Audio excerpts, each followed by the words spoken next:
Israel പ്രധാനമന്ത്രി Benjamin നെതന്യാഹുവിന്റെ India സന്ദർശനം വീണ്ടും മാറ്റിവെച്ചു.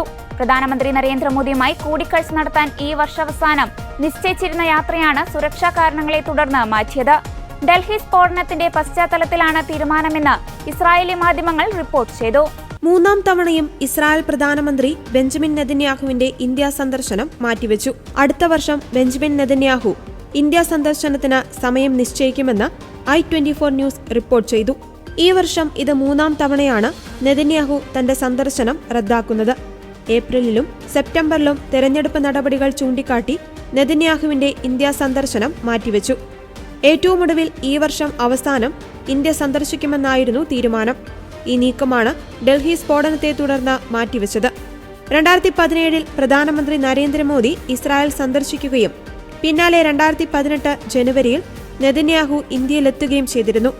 അതേസമയം ബെയ്റൂട്ടിൽ ഇസ്രായേൽ ലക്ഷ്യമിട്ടത് ഹിസ്ബുള്ളയുടെ ഉന്നത കമാൻഡറും ചീഫ് ഓഫ് സ്റ്റാഫുമായിരുന്ന ഹെയ്തം ആണെന്ന് റിപ്പോർട്ട്. ബെയ്റൂട്ട് നഗരത്തിൽ നടന്ന ആക്രമണം ഹെയ്തമിനെ മാത്രം ലക്ഷ്യമിട്ടതാണെന്ന് രാജ്യാന്തര മാധ്യമങ്ങളും റിപ്പോർട്ട് ചെയ്തു. ബെയ്റൂട്ടിൽ ഞായറാഴ്ച നടത്തിയ ആക്രമണം ഇസ്രായേൽ പ്രധാനമന്ത്രി ബെഞ്ചമിൻ നെതന്യാഹുവിന്റെ ഓഫീസ് സ്ഥിരീകരിച്ചിരുന്നു. ഹിസ്ബുള്ളയുടെ പുനഃസംഘടനയ്ക്ക് നേതൃത്വം നൽകിയ നേതാവാണ് ഹെയ്തമെന്നാണ് ഇസ്രായേലിന്റെ ആരോപണം.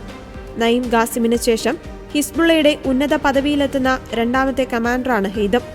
അതേസമയം ഹെയ്തമിനെ ഉന്നമിട്ട് നടത്തിയ ആക്രമണത്തിന്റെ കൂടുതൽ വിവരങ്ങൾ പുറത്തുവന്നിട്ടില്ല. ഒരു പ്രധാന വ്യക്തിയെ ലക്ഷ്യം വെച്ചായിരുന്നു ആക്രമണമെന്നും അതിന്റെ അനന്തരഫലം അറിയില്ലെന്നും ഹിസ്ബുള്ളയുടെ ഉദ്യോഗസ്ഥനെ ഉദ്ധരിച്ച് AFP റിപ്പോർട്ട് ചെയ്തു. ആക്രമണത്തിൽ 5 പേർ കൊല്ലപ്പെടുകയും 21 പേർക്ക് പരിക്കേൽക്കുകയും ചെയ്തതായാണ് ലെബനൻ ആരോഗ്യ മന്ത്രാലയത്തിന്റെ കണക്ക്. അതേസമയം ലെബനനിൽ ഹിസ്ബുള്ളയെ പുനഃസംഘടിപ്പിക്കുന്നത് തടയുവാൻ ഇസ്രായേൽ ആവശ്യമായതെല്ലാം ചെയ്യുമെന്നാണ് നെതന്യാഹുവിന്റെ പ്രഖ്യാപനം. ഇസ്രായേലിന് നേരെയുള്ള ഏത് ഭീഷണി തടയുവാനും തങ്ങൾ ശക്തമായി പ്രവർത്തിക്കുമെന്നും ഇസ്രായേലിനെതിരെ ഉയർത്തുന്ന ഏത് കൈയും വെട്ടിക്കളയുമെന്നും പ്രതിരോധ മന്ത്രി ഇസ്രായേൽ കാറ്റ്സ് വ്യക്തമാക്കിയിട്ടുണ്ട്.